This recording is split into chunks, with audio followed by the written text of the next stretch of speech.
All right. Well, we got a few things going on. Not getting enough progress done, in my opinion, but I really can't get down here much because my darn knee has just been giving me too much grief. Um, I wanted to work on it today, but the knee says no. So I just came down to shoot a video. I just wanted to show you kind of where we're at on things right now. Give you a little bit of an update. The timing system's working. Let's take a look and see how it works. See, right now it's in a pre-stage. So all I gotta do is just roll the cars up. Now you can't see the cars. Sorry about the because the way the camera's set up. But you just kind of push them forward. You can keep them on the track. I found that out. I thought you had to keep them off the track, but you just have to keep them off the sensor. So when it goes into a pre-stage mode, you just roll the cars forward until they cover up the light sensor. And we got to do that over again. It gets a little touchy, but that's all right here. So right now the computer or whatever is setting the sensors up. There we go. We should get the lights. Maybe.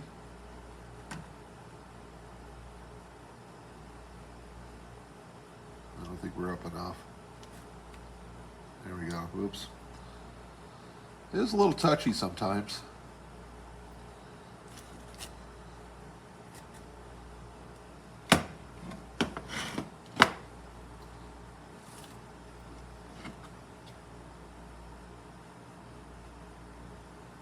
Let's see if it works now. It probably because I don't have enough light.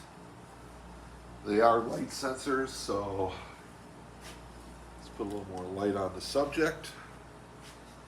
Let's roll these guys back. Hit the reset button. Okay, we're going to reset now. Let the sensors work for a second. Okay, now we can roll them forward. Looks like we're staged.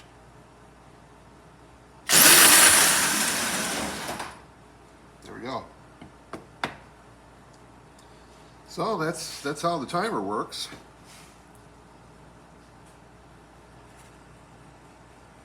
Right up here is the reaction time between my left and right hand.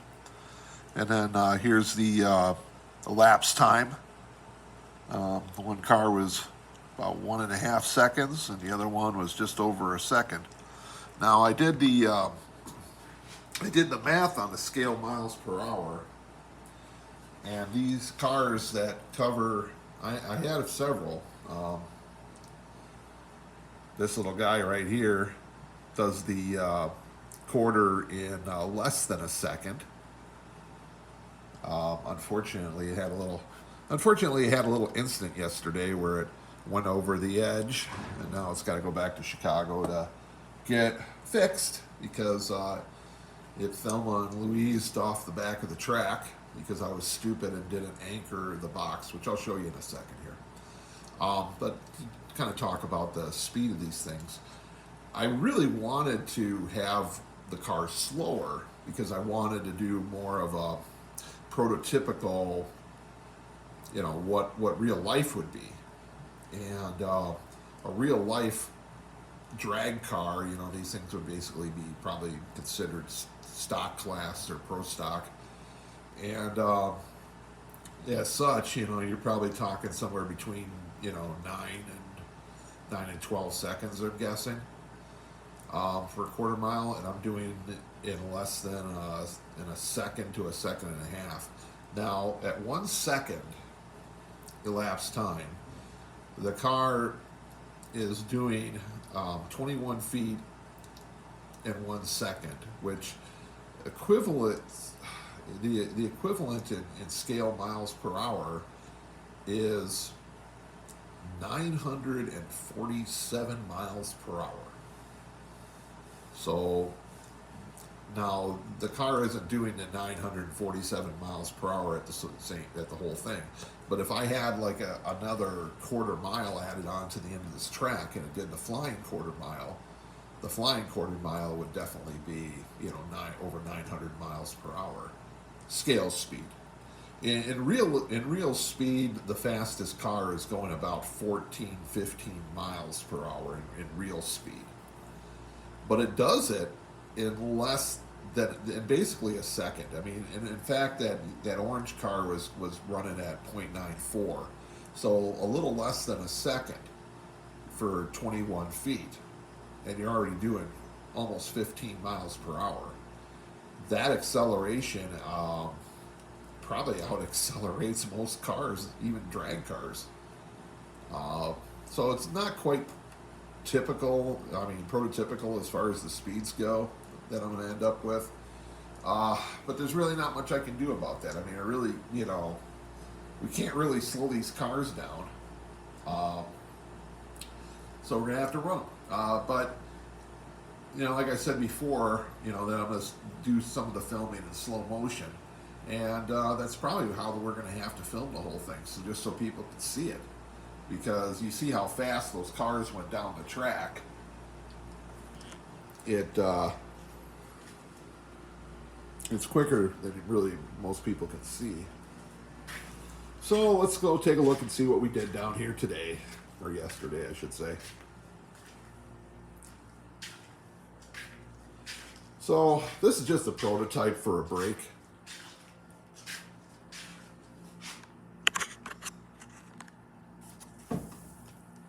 I basically did sandwiches of, these are just set in there, but basically this dense foam. I basically made a series of sandwiches of it, I just kind of did it in layers so that it would absorb the impact. And it seems to do a fairly good job of it. The cars do still kind of hit at the end, so excuse me.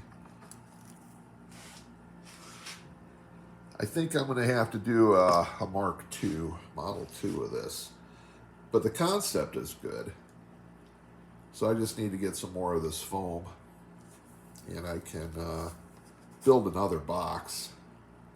But I'm getting closer to running. We added... I hacked together another 4 foot basically section. It's 51 inches, so it's a little over 4 feet. And as you can see here, that's about as far as I can go with this thing.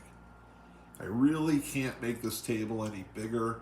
The only thing I can do at this point is to take the diorama and shove it up against the wall, and then put this on the other side and run it down further. And I really don't want to do that right now. I mean, this is supposed to be the spot where the other diorama is going to sit, the across the road part. So we'll have to see. But I think we could do okay with just by having a good collection box, basically, a good stop box. Here's the sensors. You can see by the finish line. And they're light sensors. So, you got to have light on above. You can't run these cars in the dark because the light sensors won't work right. So, and most tracks run daytime. You have some that have lights that run into the evenings, but, a lot of tracks didn't have lights, so they'd shut down at dark. Here's the shutdown.